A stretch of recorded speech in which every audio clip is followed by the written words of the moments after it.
I think it's one of those things that's moving so fast that you never know where it's going to be in 3 or 5 years, but I think it's just going to help us do a lot more and allow people with certain skill sets to specialize on what they really want to spend their time on versus some manual work that hopefully this will expedite for us. Leadership lesson that you would like to share with us today? Push yourself, travel, meet people.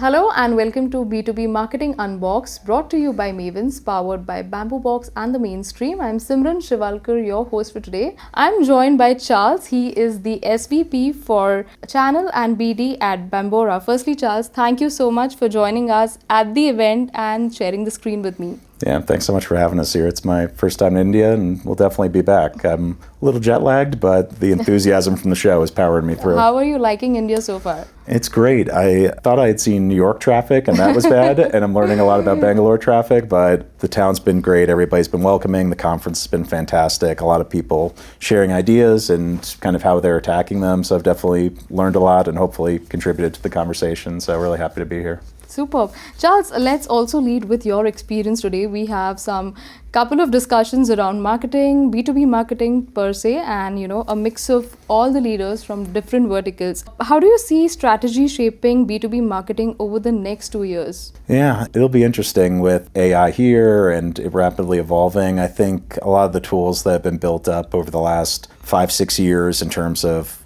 platforms to house data, kind of make sense of first-party data from the customers, bring in third-party signals, which we specialize in, and then making sense of that noise is still evolving. People have gotten really good at it, but there's still room to grow.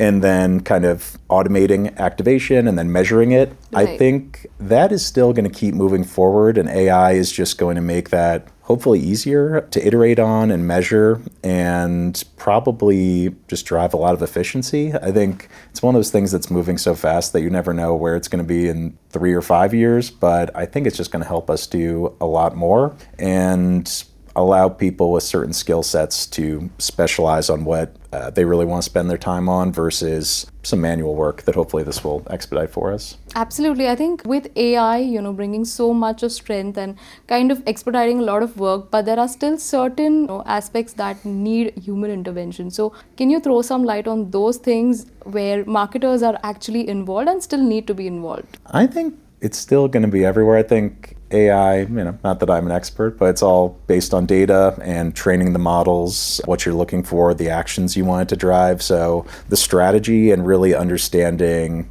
your true customers, your true prospects, not just who they are, but what they care about, that your product and service can do today or what it should do in the future. I feel like we still have to kind of define that, and then AI can probably help identify signals and timing that might be right to reach out to them, or maybe help us understand which types of campaign channels they're engaging with. But I still feel like it's us defining the problems, the solutions, and just letting us do more than if we were trying to do it all ourselves. Perfect. Like kind of give a direction per se and then strategize the whole. I think so too. It's either, there's way more than this obviously, but I think it's a great brainstorm partner, a great polishing partner, a great automation partner, an analytics partner, and it can definitely be more than polishing your ideas. It can bring other ideas to the table that you haven't thought of, but I think it's still, you have to conceptualize it in a big way and then direct how you want it to be activated on. So I'm sure we'll all be learning a lot in the next couple of years about its potential, but so far it's been a great help to me personally in my day-to-day work.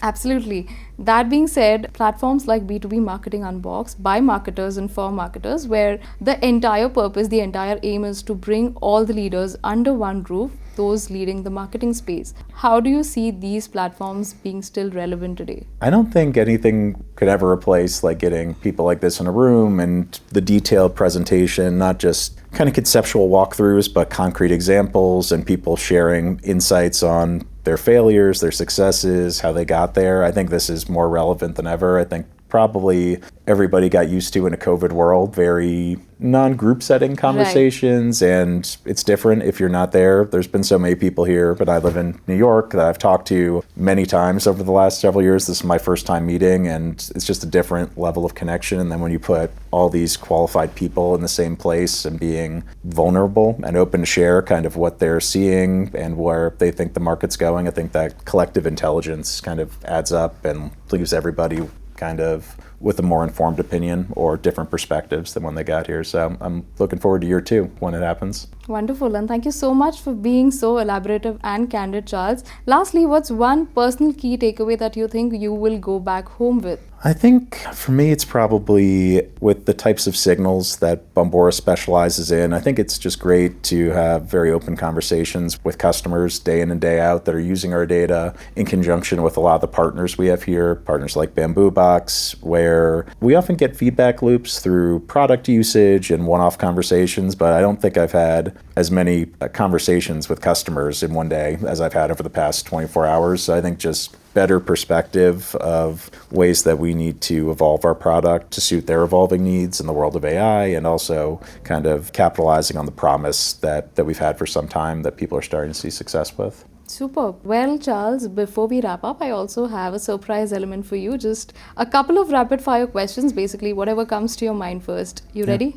Sure. Okay, if you were to capture the soul of this event in just 3 words, what would they be? Network effect, we'll call that one word, collaboration, and call it bleeding edge thinking. Interesting. And if you were to define AI and the future of B2B marketing in 1 word? Ooh, help. That's more like it. And any sales tool that every leader or every marketing leader wishes that they had? I'd say maybe the perfect way to measure success and alignment on the KPIs that matter to different teams across different orgs. So I think tools that give you visibility and help everybody ensure that we're aligned on goals and how we're achieving towards them. Not a specific tool, but probably a tool that I think most people would find value in. Absolutely. And lastly, one leadership lesson that you would like to share with us today? Push yourself, travel, meet people, be open and take feedback well. I think my first time here and learned a lot, and